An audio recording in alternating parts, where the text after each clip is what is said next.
Всем привет! В эфире канал Матвей 53, и темой сегодняшнего видео будет скрип втулок стабилизатора, ну и собственно сами втулки. Итак, на мой взгляд, сам скрип при проезде через лежачие полицейские происходит из-за того, что стабилизатор вращается, совершает вращение в самой втулке. То есть, на мой взгляд, втулка недостаточно сильно обжимает штангу стабилизатора, тем самым допуская его подвижность внутри резиновой втулки. Таким образом, износ резины происходит быстрее, и если взять старую втулку, вот так вот ее развернуть, то там будет видно такие отложения, вот, что стабилизатор там со временем уже натер.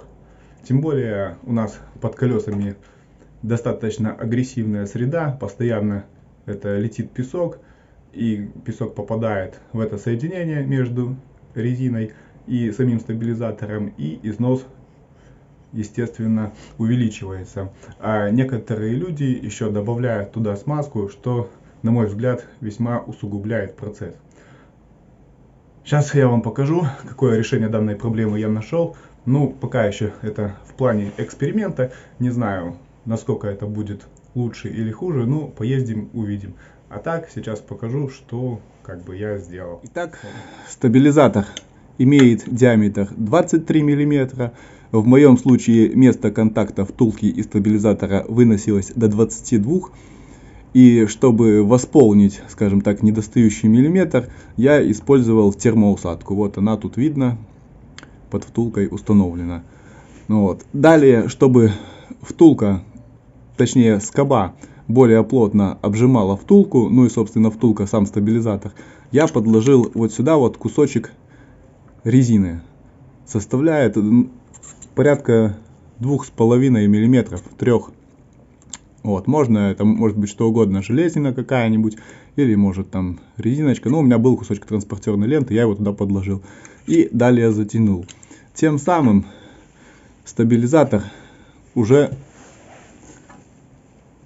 так просто не вращается внутри самой втулки. Вот. Тем самым данный узел, можно сказать, представляет собой сайлентблок. Ну, как в моем понятии, это и должно быть. Насколько это будет все эффективно, я еще пока не знаю. Ну, поездим, посмотрим. Будут слышны какие-нибудь звуки или нет.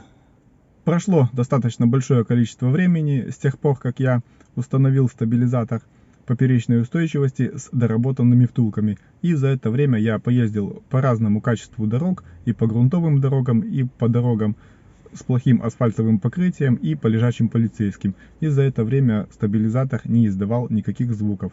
Так что данную доработку считаю полезной, тем более стоит она копейки. Сколько она отходит, неизвестно, но тем не менее имеет право на существование. А сейчас у меня все. Всем пока и удачи на дорогах.